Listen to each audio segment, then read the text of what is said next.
Olá pessoal, estou aqui para gravar mais um vídeo. No último vídeo eu falei muito sobre o retorno ao blog, né, a essa atividade dentro do blog, sobre o conteúdo, sobre esse novo formato também que eu ia usar, que são os vídeos. E estava analisando o blog, até para planejando o que eu vou escrever esse ano, né? E sobre o que eu já escrevi também, até para não ser repetitivo, ver o que havia necessidade de atualização também. E eu encontrei um artigo que eu publiquei no início de 2012 e vou deixar esse artigo embaixo do vídeo, sobre uma retrospectiva de 2011 e quais eram as perspectivas também para 2012. E comentei muita coisa de SEO, muita coisa do marketing online em geral.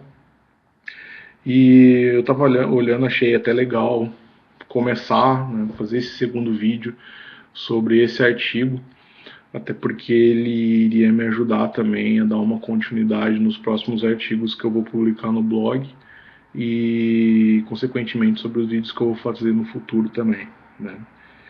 E uma das coisas até que eu falo nesse artigo, que eu falei sobre essa passagem de 2011 para 2012, era a atualização do Panda. É uma coisa que me chamou muita atenção, tiveram aí nos últimos meses, no ano passado, né, várias atualizações do Panda, e me chamou a atenção até por algumas coisas que eu lembrei também.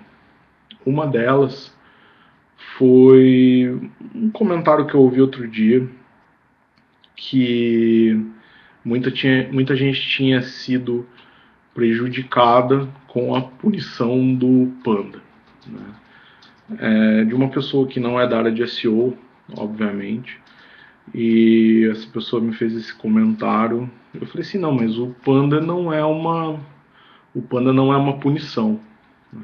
O Panda, ele é uma atualização do Google, né? Daí ele me disse assim, mas muita gente foi prejudicada, muitos sites, né, tiveram problemas com essa atualização, né, em função do Panda. E eu disse, olha, acredito que sim, né? Eu não vi isso constantemente nos meus clientes, mas o Panda, ele não é uma punição, definitivamente. Acho que qualquer atualização do mecanismo de busca, ela não pode ser encarada como punição, assim como uma atualização, uma melhoria do próprio mecanismo de busca, né? E, de fato, vi muita gente também no início de 2012, como eu sempre ouvi em toda a minha carreira de SEO, desde que eu trabalho com SEO e há alguma atualização no mecanismo de busca, eu vejo alguém reclamando, né? Ah, mas meu site caiu, eu perdi o posicionamento pela palavra X, Y, Z. Acontece, né? Se você não tem um SEO preparado para o futuro, se você só tem um SEO preparado para o presente, com certeza você vai sofrer algum tipo de problema quando tiver alguma atualização. A minha maior dica de SEO que eu dou toda vez que eu falo sobre SEO, eu falo, você tem que fazer um SEO sempre para o futuro, você tem que imaginar sempre o que o mecanismo de busca vai fazer lá na frente.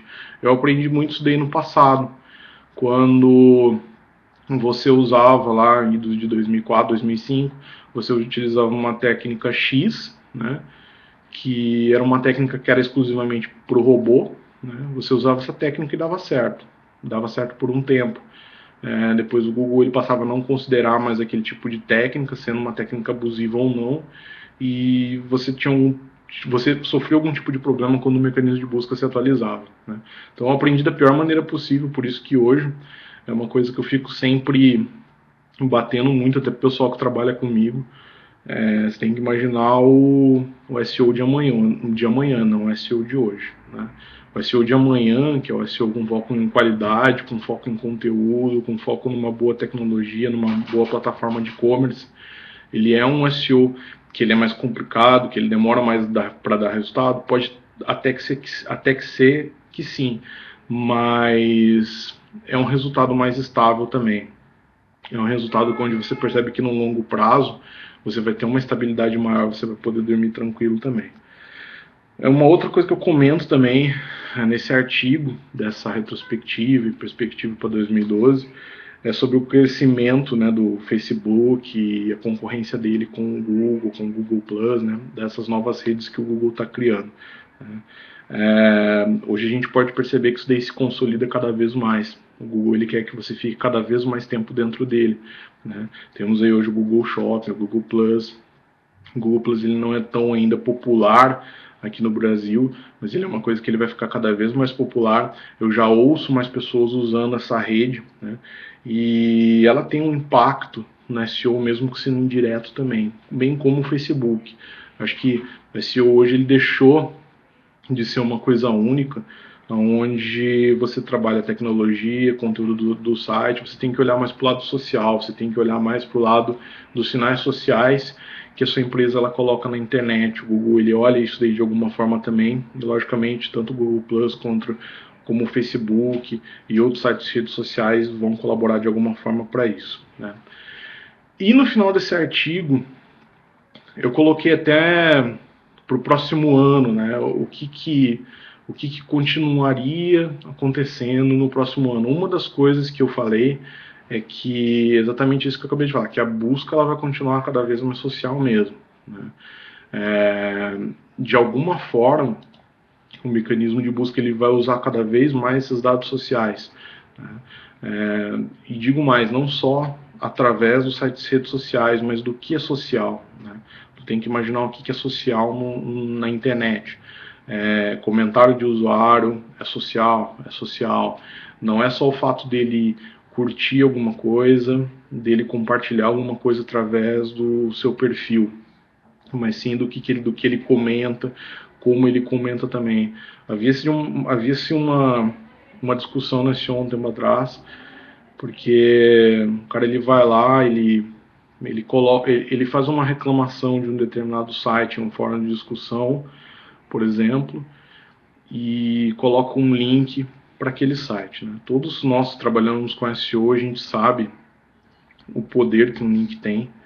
Esse poder ele continua existindo de alguma forma. Né? Não acreditem em discursos de que isso está em desuso, porque não está. Há o poder desse link, talvez não como antes, talvez isso tenha mudado, né?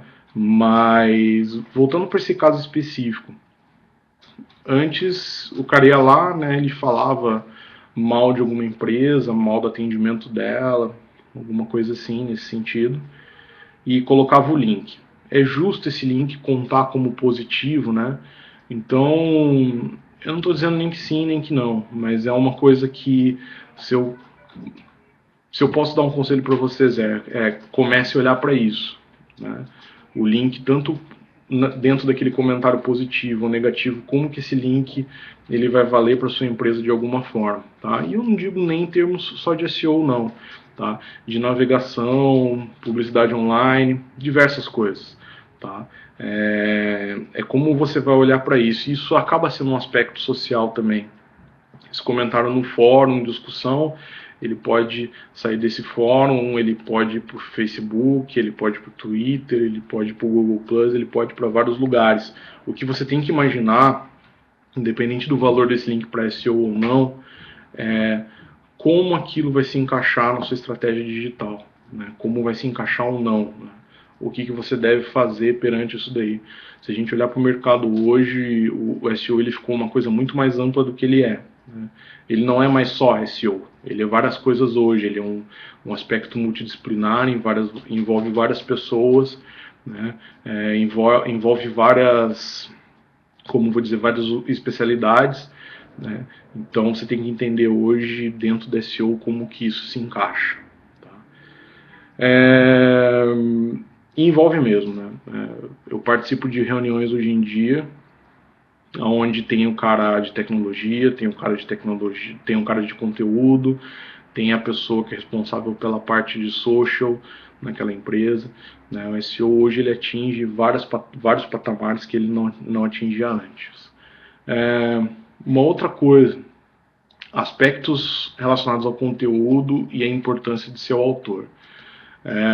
Outra coisa que eu citei muito importante também, e que eu até falei, né, que vai continuar para o Google cada vez mais importante. E na época eu já falava, né, que não é de hoje, né, que o Google ele olha não somente para o conteúdo, mas para o seu dono. A gente percebe que através da própria rede social do Google, ele acaba dando importância também para aquele autor, né, para aquele cara que cadastra no seu perfil determinados sites como autor que ele realmente é, né. O Google ele continua olhando por isso daí, é uma coisa que vai ficar mais forte também. Não é difícil hoje você digitar um nome de um artigo, né, no Google e você vê o artigo do autor com a foto dele do lado, porque ele pegou as informações, ele cruzou essas informações, né, do dono do artigo, e ele mostrou na própria listagem de busca dele, ele fez essa associação, colocou o perfil do cara e coisas assim, né, outra coisa importante. E um outro comentário meu, que o número de acessos oriundos de dispositivos móveis será cada vez maior, né? Eu também vejo um movimento do próprio mercado em relação a isso daí. É uma coisa que é fácil de entender. Hoje em dia, cada vez mais as pessoas têm smartphones e através do smartphone o cara vai acessar mais internet, vai comprar aplicativo, vai acessar sites, etc. E eu já vejo um movimento do mercado no sentido, até atrasado de algumas empresas, no sentido de fazer versões mobile para o seu site, né?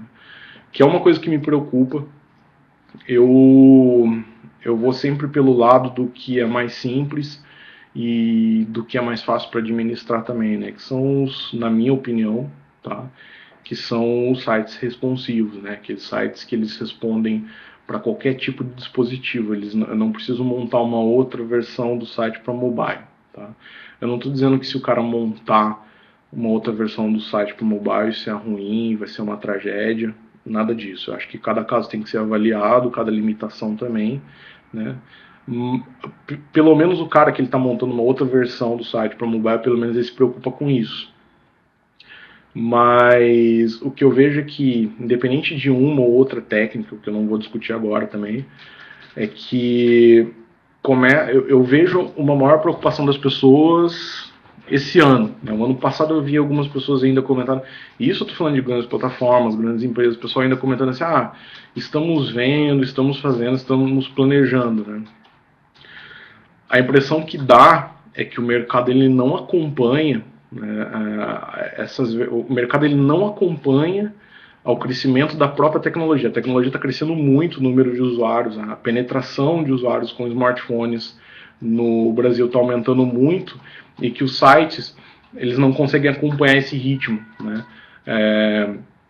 Construir essas versões, ter essas versões, seja para mobile ou ter um site responsível, né? Um site responsivo, por exemplo, é muito caro, é muito complicado, depende muito da tecnologia atual do site, né? Então, às vezes, fica muito mais fácil, vamos construir uma versão mobile e depois passar num site responsivo, tá? Então, é uma outra coisa que me traz preocupação por um lado, mas eu vejo hoje um movimento maior das empresas, principalmente das grandes, em montar sites que eles estejam aptos aos dispositivos móveis, tanto tablet como celular também, né? Uma outra, desse artigo que eu escrevi, né, uma outra, como que a gente vai dizer, uma outra perspectiva é que o Facebook ia se orkutizar cada vez mais, né? Se orkutizar não só no sentido de popularidade dessa rede, né? Mas em termos de conteúdo também, né? Que da mesma forma que aumentou o número de usuários, e aumentar o número de spam, e aumentar o número de lenda urbana e várias coisas assim. E realmente percebe-se que está acontecendo, mas ao mesmo tempo também a gente percebe que o usuário está se educando mais em relação a isso daí. É diferente do Orkut, né? As pessoas hoje elas já conseguem determinar no Facebook, a gente já vê até usuários que são menos experientes, né, de idade mais avançada, que poderiam ser enganados por um spam ou por um conteúdo que não seja verdadeiro, do tipo carro que foi roubado, pessoa que foi sequestrada e campanhas aleatórias, né? As pessoas já estão mais educadas em relação a isso daí também. Tá? A ideia aqui era fazer mais um apanhado geral, né, desse artigo. Eu vou deixar aí no vídeo, embaixo do vídeo, o link para esse artigo. Uma outra coisa interessante também que eu falo nesse artigo é que eu coloquei algumas metas, né, para o próprio ano de 2012. Né? E uma das metas era fazer uma publicação semanal no blog, né, gravar um podcast mensal e organizar um e-book. Foram coisas que eu não pude fazer. Eu até explico no vídeo anterior que eu fiz, no vídeo 1 do Marketing Online Visionário aqui do blog, por que eu não fiz, por questões de tempo e essas coisas. Então esse ano eu vou fazer uma força para pelo menos fazer uma postagem semanal de um vídeo comentando sobre o mercado digital, sobre SEO, sobre marketing online, sobre Search Engine Marketing também. E a ideia é, a partir da semana que vem, começar a fazer esse formato mesmo, escrever um artigo semanalmente. Eu vou tentar escrever o artigo no início da semana e no final da semana fazer um vídeo comentando esse artigo, possíveis comentários também que esse artigo foi ter aí no blog. Certo, gente? Por hoje é isso. Valeu, pessoal.